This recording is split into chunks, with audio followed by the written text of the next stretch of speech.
Hey, what's up you guys? It is Silverside here. Today I'm going to be giving you guys my review on One Punch Man Season 2, Episode 5. Alright, so this episode starts out with Garo versus Metal Bat, and the fight was alright. I feel like it was a little less better in terms of quality from the last episode's fight, but it was still enjoyable nonetheless. Metal Bat was actually holding up pretty well. He was actually real durable against Garo.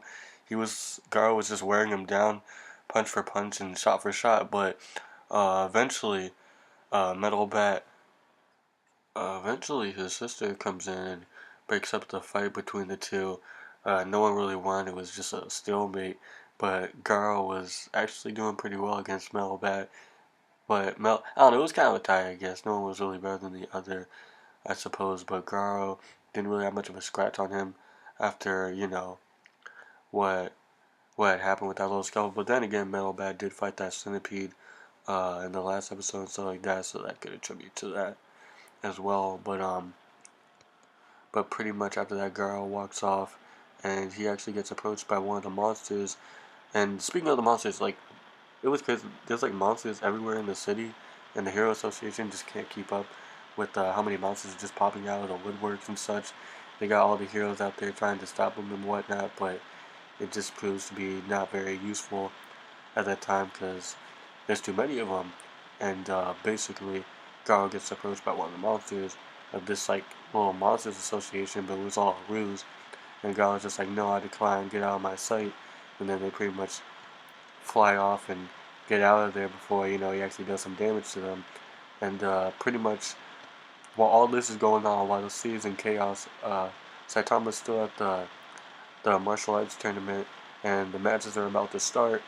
And I think it was a Lightning Max versus Ring Ring from the for the first match, and Lightning Max actually won that battle. They didn't really show it because they kept cutting back and forth between like all the other fights that were going on. Like I think Master Bang came in at one point, and he beat up one of the monsters in place of another hero that was trying to fight him, but he couldn't do any damage. But Fang came in and just annihilated the guy with all the punches and whatnot. And he just left him there. It was pretty cool.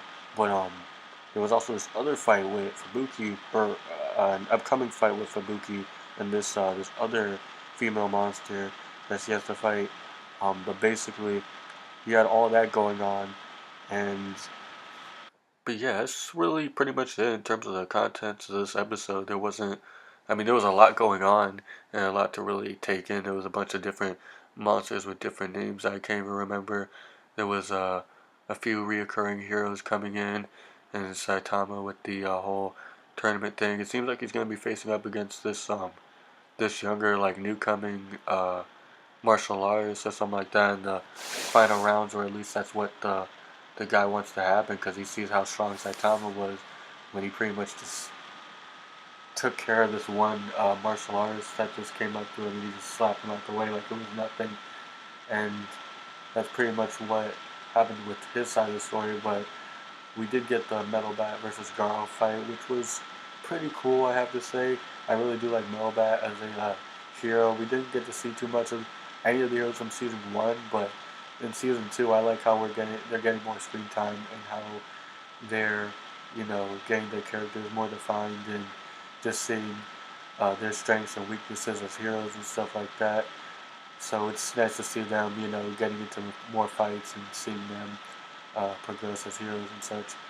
But it's also nice to see Garo, him on this hero hunt, him progressing, him you know going in and trying to fulfill his goals and such. It's pretty interesting because in the first season it was just monster after monster, randomness. Well, not randomness, but like just it would be like a monster of the week scenario in my opinion. Like it would just be Saitama going in and just one-shotting every monster that would appear. And I feel like if the heroes can't take care of the monsters that all appear in this episode, I feel like Saitama's just gonna go in and just one-shot all of them later on or whatever.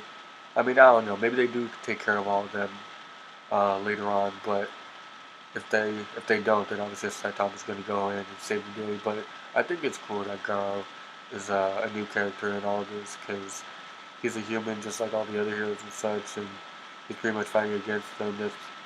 That's that's quite different from what we've seen in the first season because all the other monsters were just like uh, sea monsters or aliens or just all different types of other monsters. I mean, yeah, there were a few like human villains, I guess, like it was the guys with like the powered up suits and stuff. I don't forgot what their group was called or whatever they were, but I remember them. But everyone else was just kind of like different creatures and such. But it's nice to see, a new face and a new villain, an antagonist here that's actually, has like goals and like modes and stuff like that.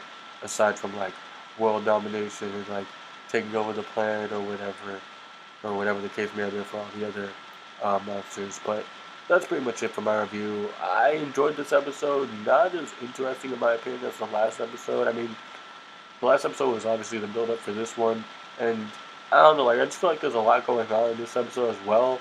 So I mean, it's okay.